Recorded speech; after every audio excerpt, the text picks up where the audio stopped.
Hey, what's up guys, it's Bakes here and thank you for joining me for my collection update video for spring 2023. For the longest time I wasn't actually too sure when I was going to get around to actually recording this video. I normally try and upload my collection update videos at least within the first week of the changing of the seasons. For those who don't know, I do these collection update videos once every 3 months, as I said, at the changing of the seasons. So here in Australia, spring has just ended, moving into summer.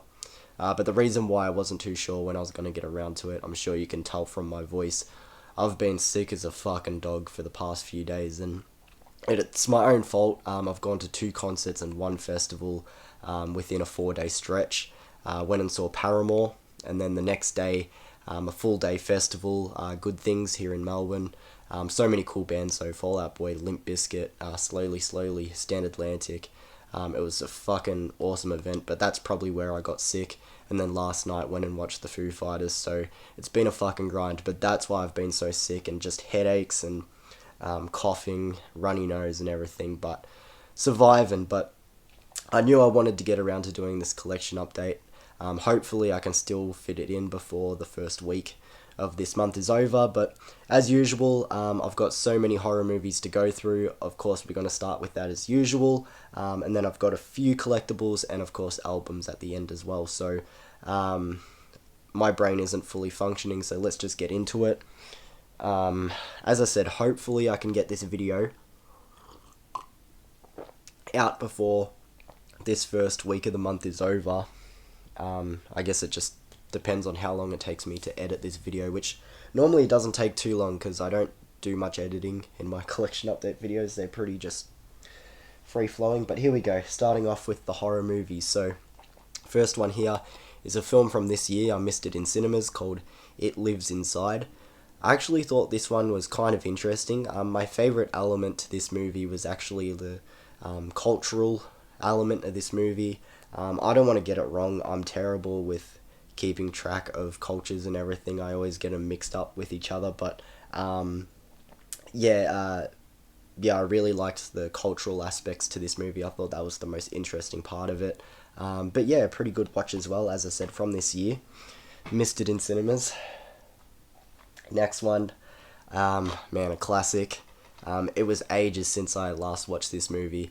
The reason why I had to pick it up is because during my 31 days in October, I reviewed The Green Inferno, and I was like, man, I really miss Cannibal Holocaust. And it's a weird movie to miss, but yeah, it's just been a long time since I've seen it. Didn't own it, in my collection, so I had to pick it up. Yeah, this movie's brutal, but it's actually fairly entertaining and all that as well. The hardest parts for me is the actual animal killings. Like, they legitimately kill animals on camera in this one. The turtle killing is the worst. It's fucked, but I actually like that movie, Cannibal Holocaust. Alright, next up, not completely horror, but saw this on the shelves and knew I wanted to pick it up.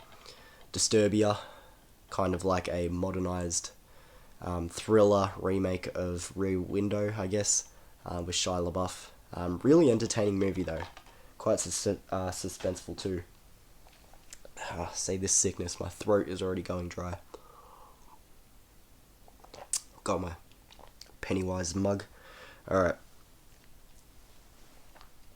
Next up, I got this It's Alive collection. It's got all 3 movies in it.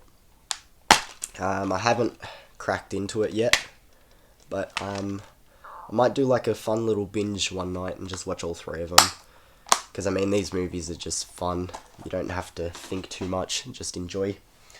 Next up is a movie that I missed last year called Sissy. I had no clue about this movie. It was actually when I went into the drive-ins to watch Terrifier 2. This movie was on the screen next to mine, and I was like, what the fuck is that? Searched it up on my phone, and it was Sissy, and I heard nothing about it. It's an Australian film, and normally us Australians, or at least me, I'm pretty in the loop of films that are being made here, but heard nothing about this one. Checked it out. There was a lot of things that I liked about it, and then also a lot of things that didn't really work for me, so I guess it was just sort of fine. One that I just rewatched the other night. Hopefully my review will come out for it soon. Godzilla vs. Kong. This was my first rewatch after seeing it in cinemas, but pretty fun movie. Pretty fun. Obviously not straight up horror, but this one is straight up horror. Here we have Audition, Takashi Miike. Yeah, this is one of those disturbing cinema films, very notorious for being so controversial and disturbing and pretty gross and everything, but everyone knows Audition. It's a hard watch. Cannot really get through this one while you're eating, that's for sure. But good movie, nevertheless. Another one, I was about to say that I missed in cinemas, but I'm not even sure if we got it at any of the cinemas near me, so I had to pick it up on DVD. Beau is Afraid, the newest Ari Aster film, and definitely before even watching it, his most divisive. You know, some people were saying, yeah, it's great, and then other people were saying, you know, what the fuck did I just spend my last 3 hours watching? And that's the thing, the movie's 3 hours long, and it's a very unique story with what's going on. So there's some parts where I'm like really invested, and then there was some other parts where you know, I just really feel like it died off. I really liked the opening half hour. There was a few other moments sprinkled through. I liked the ending. My least favourite part was probably this part here on the back where he's going through that fictional playland. But either way, Beau is Afraid. Actually, as much as I was sort of mixed there, I probably liked that movie a lot more than other people did.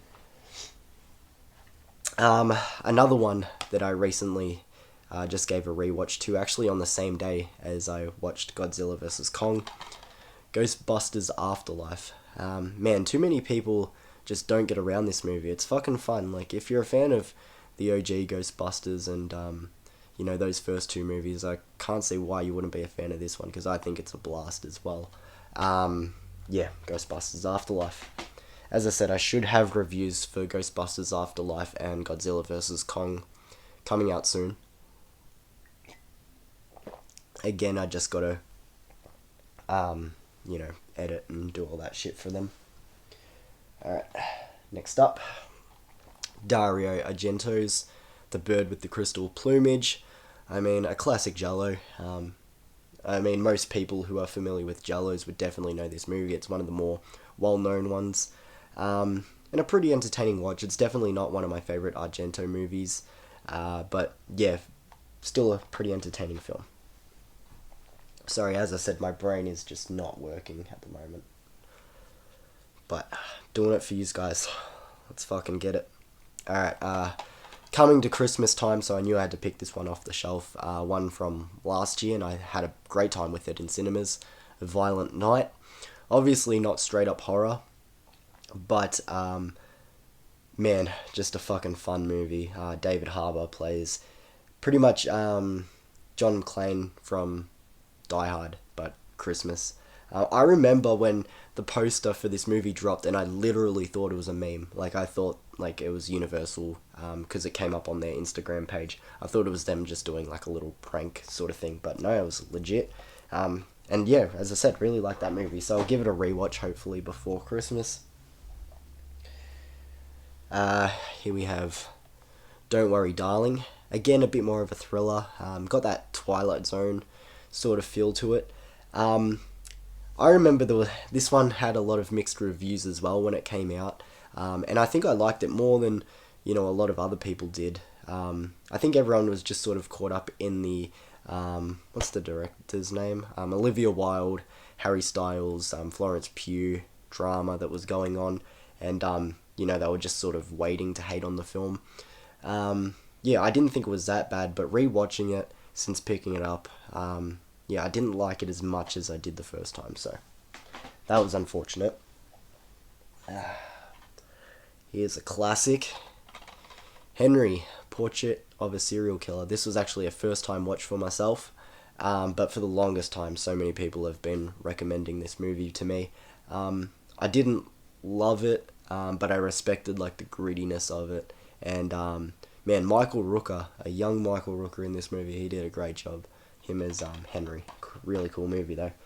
Didn't love it, but a cool movie for sure. Here we have Toby Hooper's Eaten Alive. For the longest time, I've put off picking up this movie because there's another release put out by... who is it put out by? I'm blanking at the moment. Yeah, but there was another release put out by somebody else that I was holding off getting this Umbrella for the longest time, but saw this copy for a reasonably low price, and I went, you know what, fuck it, I'll pull the trigger. I don't love this movie, but, you know, it's kind of cheesy fun. Like this guy that runs a little motel, and he, like, puts the people that are living there in with his crocodile. It's, yeah, kind of interesting. Fuck.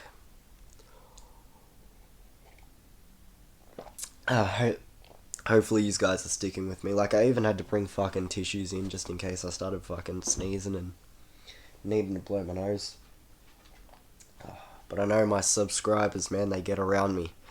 They'll like this video still, hopefully. Alright, here we have American Gothic. This movie's so cheesy, but it's fucking fun. Like, it's hard to not enjoy this movie. Like, that part where he's fucking swinging on the swing set and the man-child comes up with the axe. Oh, that's so fucking funny. It is funny. But it's also just creepy as well. Like, it sort of makes you feel a little bit sick. Yeah, if you've seen this movie, you're gonna know what I'm talking about. It's a weird one, cheesy, but American Gothic, kind of fun. Speaking of fun, here we have Stephen King's Silver Bullet. Yeah, a werewolf movie, obviously, as I just said, a Stephen King adaptation of his book, or mini-story cycle of the werewolf.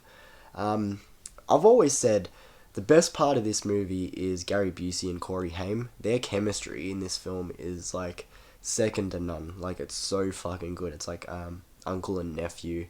And yeah, they're just teaming up to take out this werewolf, and it's just so fucking cool. It really is a fun movie. Again, I feel like it's kind of an underrated werewolf one as well. You know, everyone's talking about American Werewolf in London or The Howling and everything. Silver Bullet's definitely up there. Here we have Becky. One that interests me for a little while now, especially that it's got Kevin James in it. I really like when actors take a role that's sort of out of their comfort zone or what they're known for.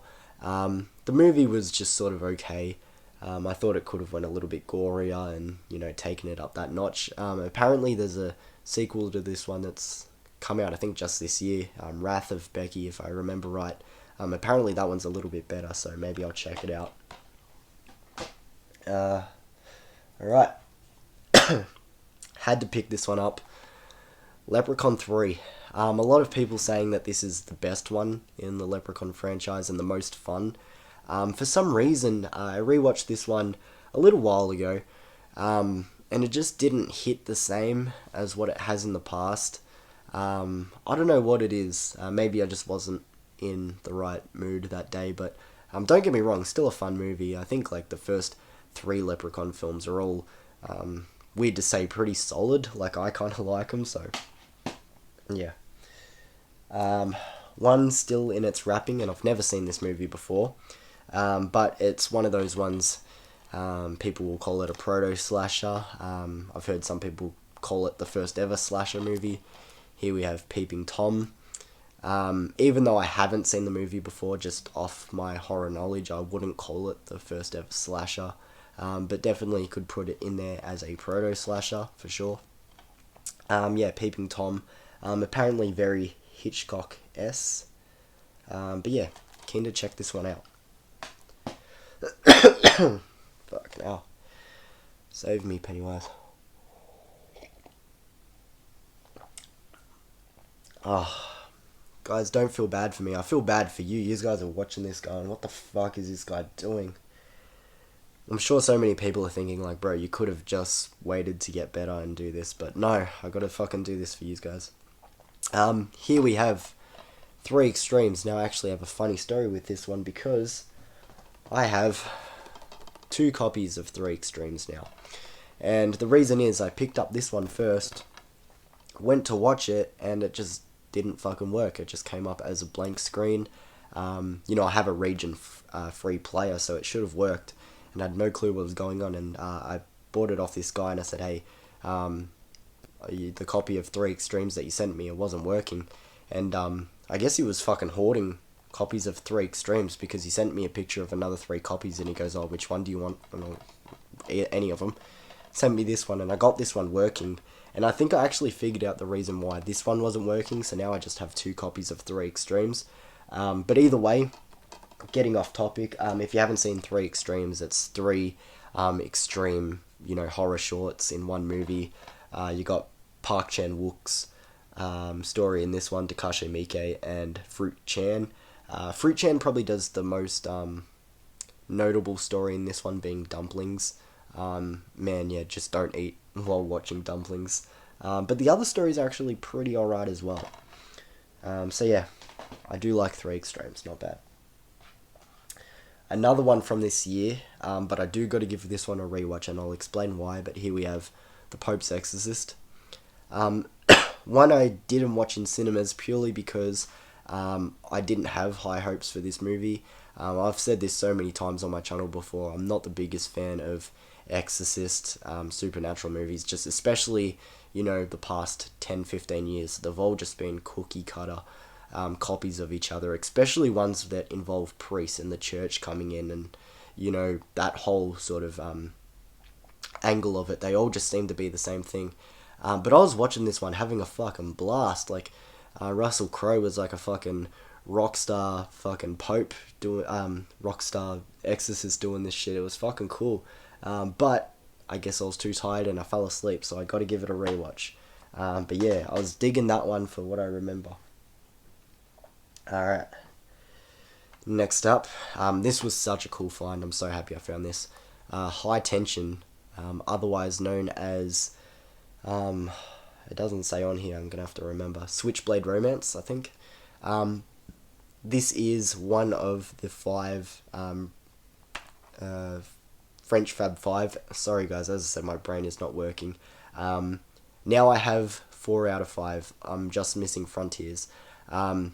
Yeah, really fucking brutal movie, but really entertaining as well. And I didn't know this, but it's a 2-disc set, and it's the second disc is just special features and whatever. But this is just one of those movies where you could watch the special features all fucking day, because it's such an interesting movie. So, High Tension, cool pickup. Also picked up a movie that I liked from last year. It was in my top 10 of the year. Here we have, what country is this from? I don't know, can't fucking find it. Speak No Evil. Yeah, I thought this movie was really fucking interesting from last year. Just really uncomfortable, and I remember a lot of people, if you've seen this movie before, I won't give anything too much away, but it's like these families, they meet on this holiday, and one invites the other family over to their house and whatever, and they just end up crossing these boundaries, and it's very just morally uncomfortable and with certain things going on. And I remember a lot of people talking about this movie going, I would have stepped up earlier and said something and cut them off, right at the start and whatever. But when you really put yourself in that situation, there's not a lot you can do, and I actually really like how they handled that in this movie. I believe next year a American remake of this movie is coming out, which I'm not overly hopeful for. I think it's going to be very similar to the American remake of Goodnight Mummy, as in just unnecessary. This movie was already really good and really solid. I presume they're not really going to change too much, so it's just like, why change a good thing? Like, it works, so don't fix it, but we'll see. I think it's like meant to have like James McAvoy in it or something, I don't know. One that I have done a review for, Mad God. I spoke about in my review, every time I've watched this movie, I've seen it 3 or 4 times now, something like that. I had no clue what the fuck was going on in this movie, but it's purely so rewatchable just for the visuals. This movie is completely stop motion. And yeah, it's a weird movie, but it's just pure eye candy. And I don't mean eye candy in things look beautiful. There is actually just a lot of gross and disturbing imagery in this movie, but yeah, just something about it. You can't take your eyes off it. Mad God. And a few more horror movies to get through.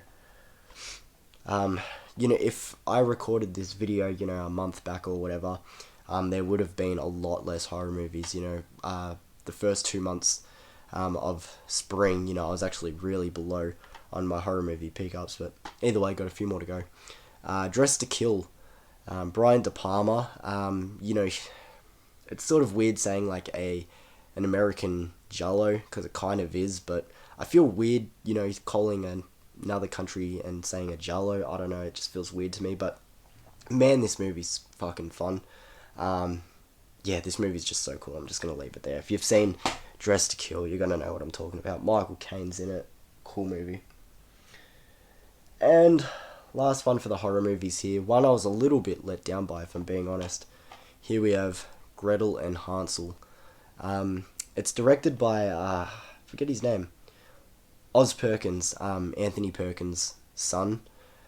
He also did February, otherwise known as The Blackcoat's Daughter, or it's probably better well known as The Blackcoat's Daughter, but February.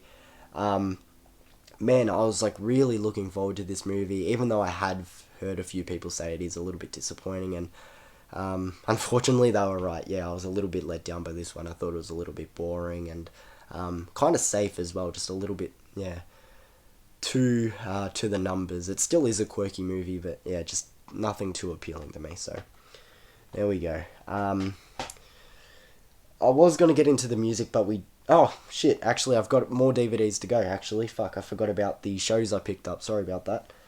So we're done with the horror movies, but we're going to get into the horror TV shows now. Fuck, lucky I saw that pile there. Okay, continuing on with the horror stuff for a while. I picked up Creepshow Season 1. I hadn't seen too much of the Creepshow on Shudder before. I think I only seen like the first episode with Tobin Bell and Adrienne Barbeau and all that. But I enjoyed Season 1. I'm really excited to pick up Season 2 because it's got the animated special on it and the holiday special, so that was a cool pickup, Creepshow Season 1. I also picked up Yellow Jackets. I heard so many people talking about this show, and I just really felt like it was going to be something I enjoyed, and man, I really did fucking enjoy it. I'm so keen to watch Season 2. I know it's already out. I just got to, find it and give it a go. It started off a little bit slow, but as the story started to unfold and everything, I just looked back on it as a whole, and I was like, yeah, no, that was fucking awesome. So, Yellow Jackets, really cool show.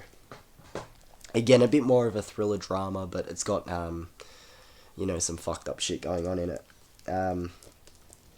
I'll kill two birds with one stone here.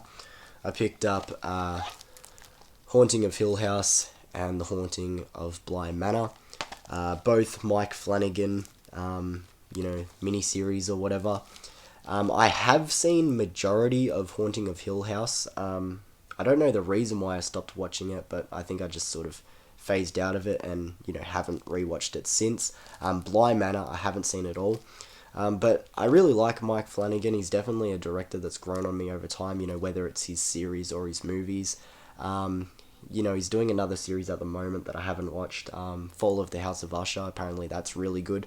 I really liked, what's that show he did? Midnight Mass. I thought that was fucking awesome, and I didn't hear too many people talk about it. It was pretty much his version of Salem's Lot.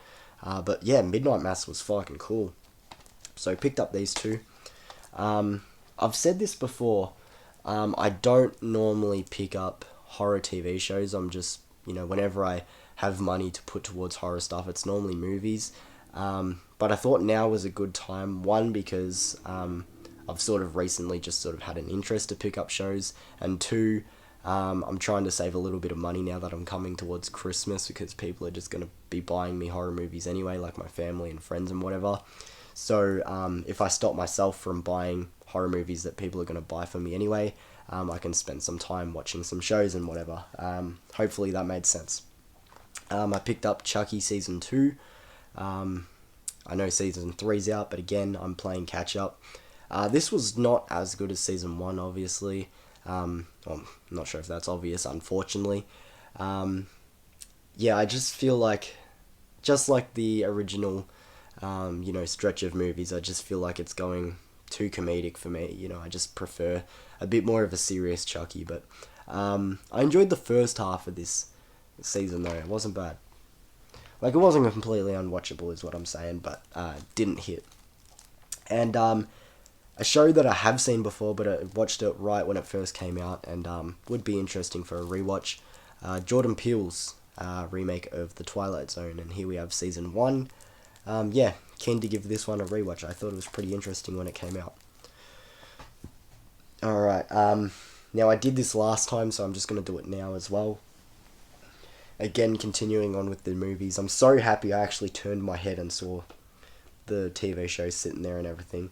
Last time I just showed off a couple of Marvel movies because I'm a big MCU fan, and I just thought I'll quickly show these 5 that I picked up, and I'll just do it quick.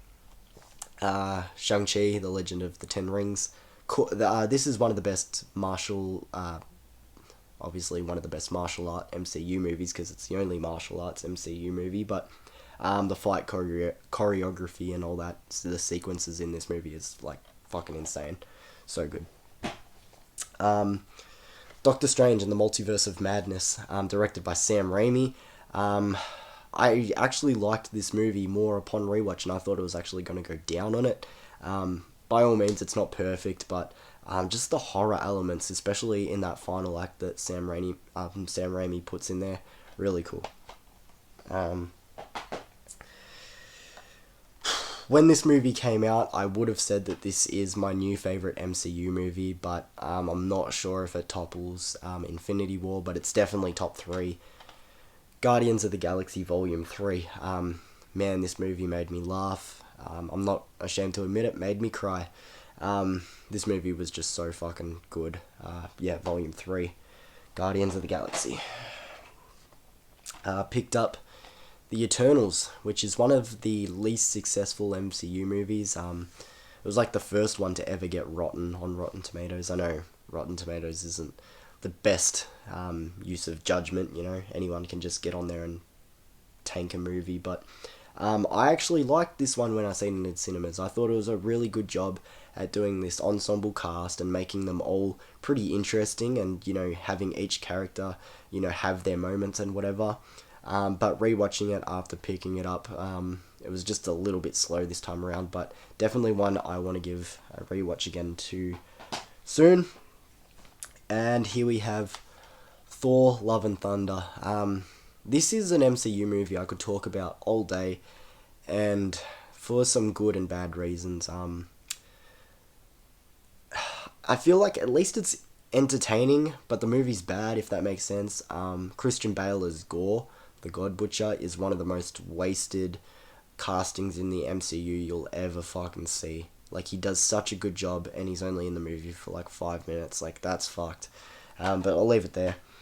As I said, I don't want to dwell too much on my, non-horror stuff, because this is a predominantly horror channel. But there we go. We're through the horror movies, horror TV shows, and, little other bits and pieces. Before I get to my albums, I'll quickly do my little collectibles, and there's not much. The first one here is this Geordie Viral Funko Pop from Creepshow.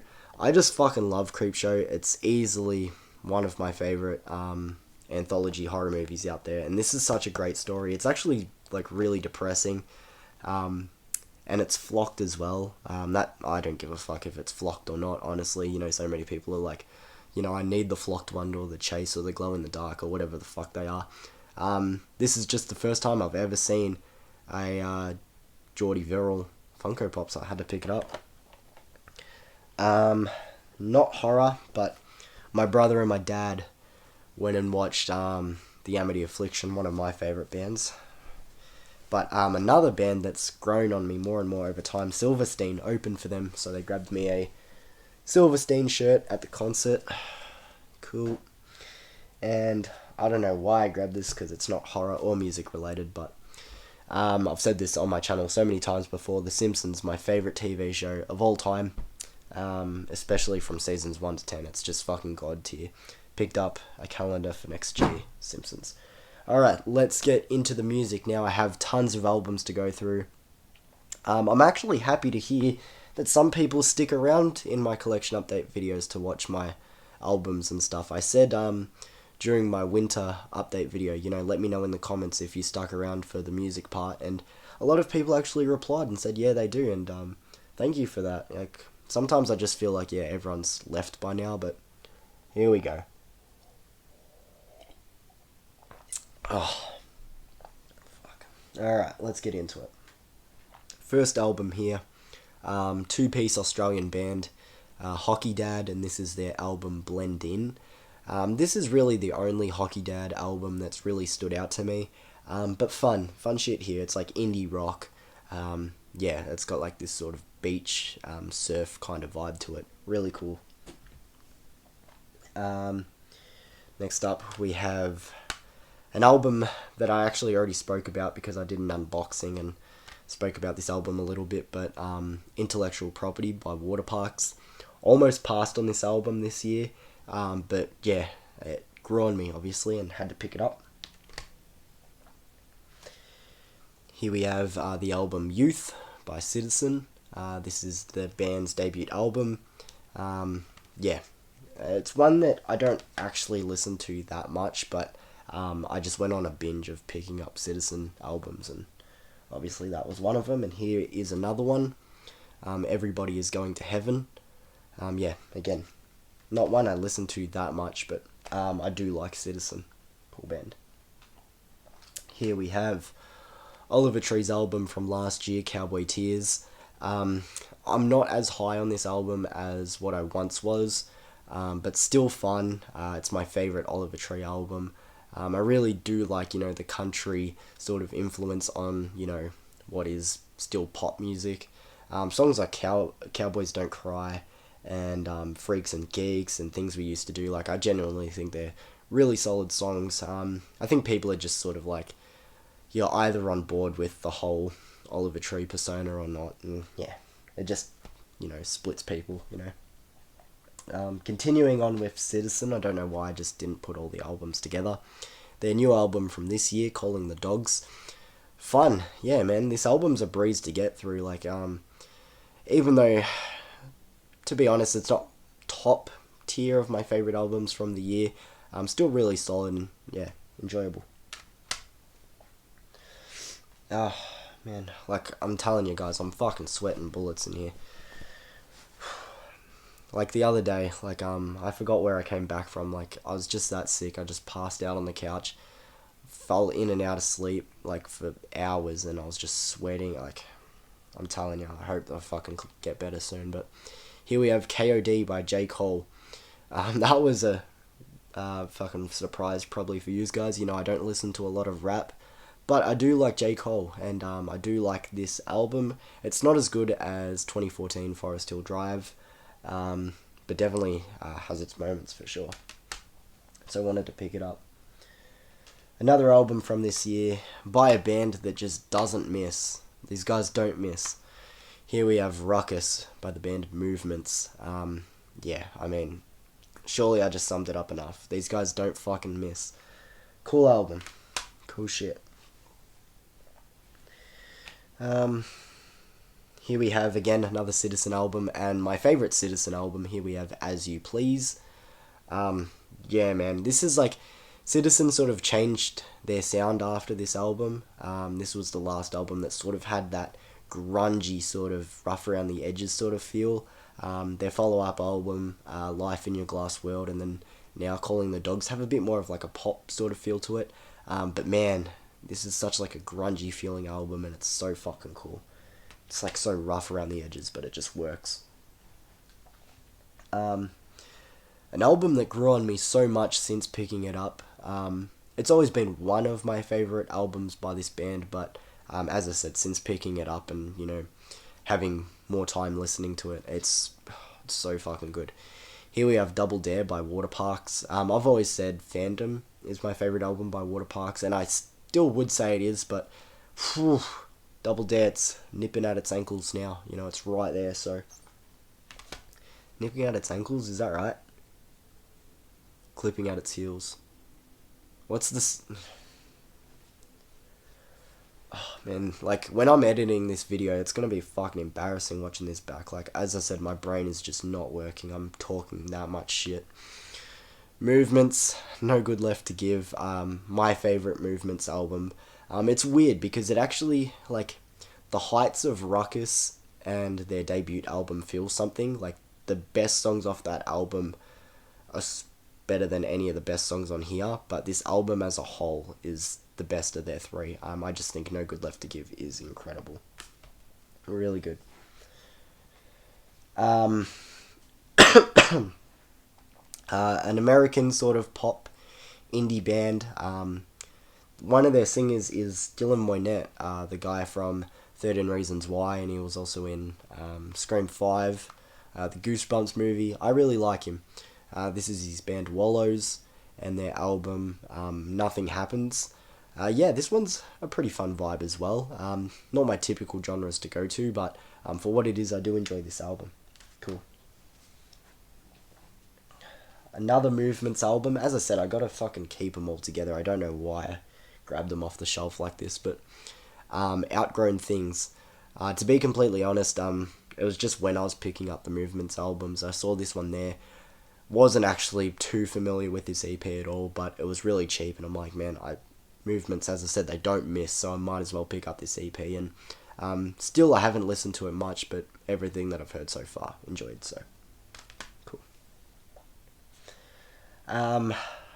Underrated band alert, because this is an underrated band. Here we have Teenage Wrist and their album from this year, Still Love. Yeah, man, I've talked so much about the album before this one, being Earth is a Black Hole, and how it's like, man, like, it's actually criminal how little people talk about that album, because it really is so fucking awesome. And this one, again, didn't hear a lot of people talk about this one. It's not as good, in my opinion, as Earth is a Black Hole, but still quite enjoyable. So, Still Love, Teenage Wrist. How do I introduce? There is no way to introduce this album. Blink-182's One More Time. One of my favourite bands of all time. Blink, they came back. The Holy Trio, Mark, Tom, and Travis, are back together, and as a Blink fan, obviously there's a little bit of bias, but I genuinely do think this is a solid album, and I really do mean that. On a day where I'm not as sick, I could rabble on hours about this, because I really did enjoy this album, had a blast, and I'm just so happy that the trio are back together. So yeah, One More Time. Here we have Grayscale and their album Nulla Vita. Again, one just since picking it up, it's grown on me even more, and that's crazy because I've always loved this album, but somehow, as I said, since picking it up, it's just gone to that other level. So, Nulla Vita by Grayscale. Another album from this year, and definitely one that's not underrated. A lot of people loved this album, and as did I. Guts by Olivia Rodrigo. Man, I think she just really proved that, her debut album wasn't a fluke, and, topped it as well. This album, I think, is, honestly, like, a couple of steps above Sour. Like, I really feel like she cleaned up her act and sort of found her formula, cut back on the ballads, and, mastered her sort of sound that isn't overly unique, but, I think, it works best for her, Good album. Here we have Collide with the Sky by Pierce the Veil. I mean, this is a classic scene album. A lot of people love Collide with the Sky, just never owned it. One that I have grown up listening to since it came out. But yeah, just never picked it up. So, picked it up off Fearless Records online. I think that's one of my unboxing videos. So, you would have seen a lot of these albums over time if you've been keeping up on my channel. Fuck, just a couple more. Alright. Again, another one from this year. I have a lot of albums from this year so far, just because, it's coming to the end of the year. I'm going to be doing my favourite albums of the year video soon. So again, another one I had to pick up, Alone in a Crowd, Oliver Tree. Not one of Oliver Tree's best, if I'm being completely honest, but I mean, the songs are short and sharp. It's a pretty stacked track list, like 14 songs. Well, maybe not stacked, but you know, they're all short and sharp, and they all sort of have a unique enough flavor, so not terrible. And an album from the year 2000, again by an Australian band. Here we have Body Jar and their album How It Works. Man, I fucking love that album cover. And underrated album, again, just one that you don't hear brought up a lot. To be fair, it's not like Body Jar or this, you know, fucking big name band, but yeah, man, this is definitely one you can have fun with. I just realised, normally I try and put all the albums from this year at the start of my albums and then work my way through, but as I said, my brain's not working. But there we go, guys, that is the end of this collection update video for spring 2023. Again, guys, I just want to apologise. I don't know why I'm apologising for being sick, but I'm apologising for just not having my brain switched on. I'm sure so many times I rambled or fucked up what I was talking about, or just went on a little tangent. As I said, I'm trying to entertain, make a good video, but as I said, like, I would not have been able to do this video yesterday, the day before. Yeah, like, I'm just happy to fucking be alive, honestly. Like, I was like sweating in my sleep, waking up in like sweats, and then being cold, and then yeah, it was just fucking terrible, miserable past few days. But as I said, that's what I get. Paramore were fucking awesome. They put on a great show. As I said, the Good Things Festival fucking rocked. And then the Foo Fighters. Don't get me wrong, it was a good show, but I think, you know, as I said, already being sick from Good Things and, you know, another concert and a festival, you know, a couple days prior, you know, I was standing in the standing zone for Foo Fighters, like, barely keeping my fucking head up.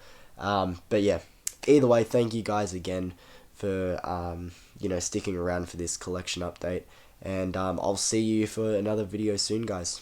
Peace.